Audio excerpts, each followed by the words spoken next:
ప్రచండ బాణుడు ఉగ్ర తాండవం చేస్తున్నాడు. పగలు రాత్రి తేడా లేకుండా వేడి గాలులు వీస్తున్న కారణంగా నగరం నిప్పుల కుంపటిగా మారుతోంది.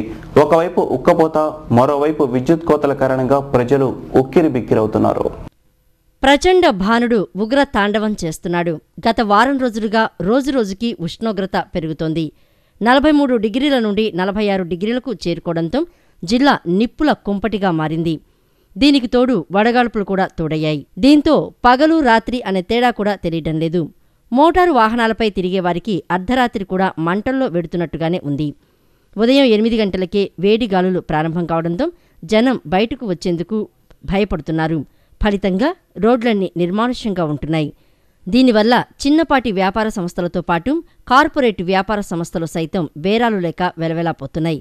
ఎండల తీవ్రతకు తోడు జిల్లాలో కరెంటు కోత విధించడంతో ప్రజలు ఉక్కపోతకు తట్టుకోలేక వెళ్లాడుతున్నారు. ఉదయం నుండి రాత్రి వరకు వెచ్చటి ఆవిరితో ప్రజలు తల్లడిల్లిపోతున్నారు. ఉదయం 10 గంటలకే సూర్యుడు చుర్రుమని పిస్తూ ఉండటంతో గడప దాటి బయటికి వచ్చేందుకు జనం జంకుతున్నారు. బయటకు వచ్చేవారు కూడా 10 లేదా 11 గంటలలోపు పనులన్నీ ముగించుకుని ఇంటికి చేరుతున్నారు. బుధవారం 46 డిగ్రీల ఉష్ణోగ్రత నమోదైంది. జిల్లాలో నందిగామలో అత్యధిక ఉష్ణోగ్రత నమోదు అవుతుండగా దాని తర్వాత విజయవాడలో ఎండ తీవ్రత ఎక్కువగా ఉంటుంది. విజయవాడలో ఎటు చూసినా కొండలు అధికంగా ఉండటంతో ఎండకు కొండ వేడి తోడై జనం మలమలా మాడిపోతున్నారు. భారత్ బంద్కు ప్రజల నుంచి మంచి స్పందన వచ్చిందని తెలుగుదేశం పార్టీ జిల్లా అధ్యక్షులు దేవినేని ఉమామహేశ్వరరావు తెలిపారు. ప్రభుత్వంపై ప్రజల్లో వ్యతిరేకత వ్యక్తమవుతోందని అన్నారు. ప్రజలే ప్రభుత్వానికి బుద్ధి చెప్పే రోజు ఎంతో దూరంలో లేదని ఉమా వ్యాఖ్యానించారు. భారత్ బంద్కు టీడీపీ మద్దతు పలికింది. బంద్ను పురస్కరించుకుని తెలుగుదేశం పార్టీ నాయకులు, కార్యకర్తలు పార్టీ జెండాలు పట్టుకుని షాపులను మూయించారు. బంద్ను పురస్కరించుకుని టీడీపీ నాయకులు దేవినేని ఉమా మీడియాతో మాట్లాడుతూ కేంద్రం పెట్రోల్ ధరలు తగ్గించాలని, రాష్ట్రం వ్యాట్ ట్యాక్స్ను తగ్గించుకోవాలని డిమాండ్ చేశారు. ప్రజలు స్వచ్ఛందంగా బంద్కు మద్దతు తెలుపుతున్నారని అన్నారు. ఇప్పటికైనా కేంద్ర రాష్ట్ర ప్రభుత్వాలు కళ్లు తెరిచి ధరలు తగ్గించవలసిందిగా కోరారు. లేకపోతే ప్రజలు తగిన బుద్ధి చెప్తారని అన్నారు. స్విస్ బ్యాంకులో ఉన్న నల్లధనాన్ని తీసుకురావాలి, పేద ప్రజల మీద భారం పడకుండా చూడాలనే జ్ఞానం ఏమాత్రం కూడా ఈ ప్రభుత్వం లేదు.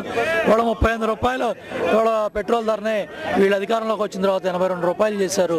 కాబట్టి పెంచిన పెట్రోల్ ధరలను తగ్గించాలి. VAT tax 33%. ఈ దేశంలో ఏ రాష్ట్రం కూడా ఇంత పెద్ద ఎత్తున వసూలు చేయట్లేదు. ఒక్క ఆంధ్ర రాష్ట్రంలోనే ఇంత పెద్ద ఎత్తున వసూలు చేస్తూ ఉన్నారు. వాటిని డిమాండ్ చేస్తూ ఉన్నాం.